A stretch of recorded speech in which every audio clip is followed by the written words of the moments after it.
Hello guys, welcome back. Ayan, ngayon magluluto tayo ng chicken curry dry. Yan, nilagyan ko na po ng sibuyas. Tapos yung ating bawang. And then, cinnamon stick, curry leaves, dried chili. Ayan, paghalo-haluin po natin yan lahat guys.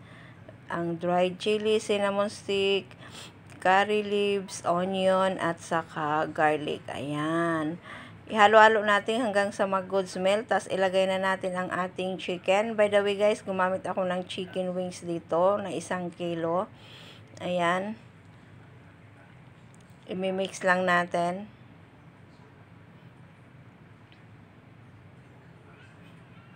Then, lagay natin yung ating ginger. At saka, coriander roots. Ayan. I-mix lang natin konti. Tapos, saka natin siya takpan. So, lulutuin natin siya ng about 10 minutes first, guys. Maya-maya lang yan. Pwede na. Then, ngayon, buksan po natin ulit. Ayan. Saka natin paghalo-haluin ulit. Then, lagay ko yung isang kamatis. Ayan. Cubes na kamatis ang pag-slice niyan, guys. And then, lagay natin ang ating chili powder.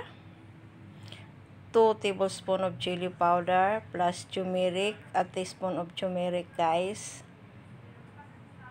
Then, mix it. Ayan, halo-halo natin. After natin mahalo-halo konti, ayan na siya. So, lagyan natin ng salt para sa panlasa. Ayan. Yung salt, guys, depends na po sa inyo kung gaano kadami. Ayan. Then, tinakpan ko po.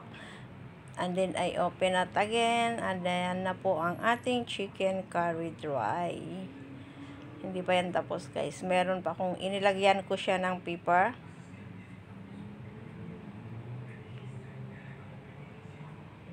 At saka sugar. So, huli natin ilagay yung ating pepper at saka sugar. Yung sugar lang, konti lang, guys, ha. Lastly, by the way, guys, yung inilagay, lalagyan ko po rin po to siya ng potato. Pero yung potato is boiled potato na po. Para hindi siya ano ba yun? Parang magmashi dyan sa may ating manok yung ating potato.